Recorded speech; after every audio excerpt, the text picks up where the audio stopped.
So this process of being able to see our environment clearly requires us to remove false belief systems.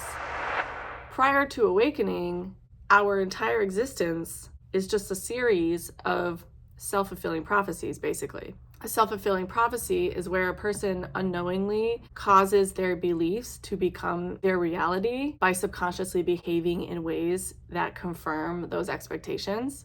We place an expectation and an assessment and a judgment onto everything, literally everything. Like this water bottle, it is blue and it's almost empty or almost full, however you want to look at it.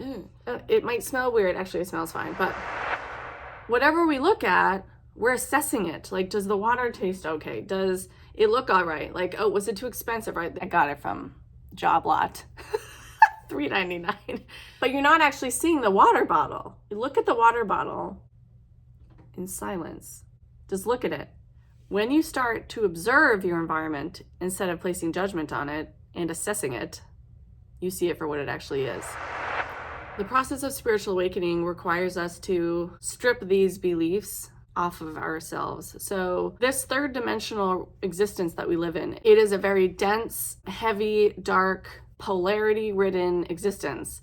And nobody gets out of it without traumatic experiences. That's just part of what we agreed to experience before we came here. But the problem is that we have lost the wisdoms that gave us the tools to properly process these experiences. And so we're all just walking around with like backpacks full of pain. A lot of us don't even realize how deeply our beliefs about ourselves are governing our reality and the opportunities or lack thereof that we're creating for ourselves. So the first step in awakening requires us to deeply reevaluate the beliefs that we have about ourselves. In the metaphysical community, it's called shadow work.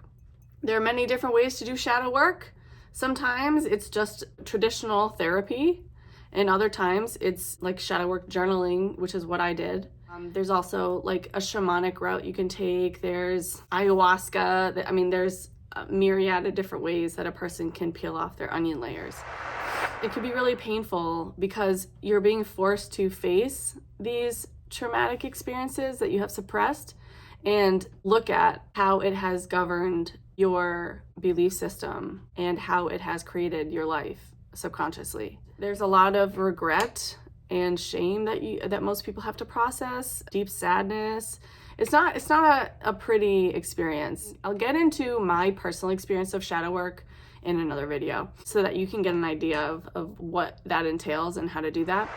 It's a lifelong process, honestly, because you're constantly going to go through experiences in your life that might put on new layers, but as you get better at this process, you begin to identify like, oh, I took on something that's not mine. So let's just remove that. And it's quicker. You don't go like 30 years holding on to these things like you did the first time. Once those onion layers come off your own self, then you usually naturally move into a process of pulling those onion layers off of the environment around you.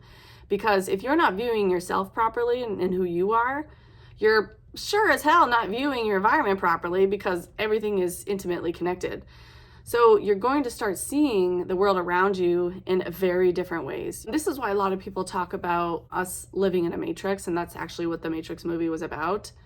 It's not that we're literally living in a computer simulation, though. It's a reference to how nothing is real. The only reason why things appear real is because we believe that they are real. Whatever human beings collectively decide is going to be their reality is their reality. And it does not matter how ridiculously wild it is. We can make it happen. That's what is sacred about us and our imagination. Our minds are extremely powerful, as I've explained in other videos. What is possible is almost endless, but we're squeezing ourselves into these boxes of what is real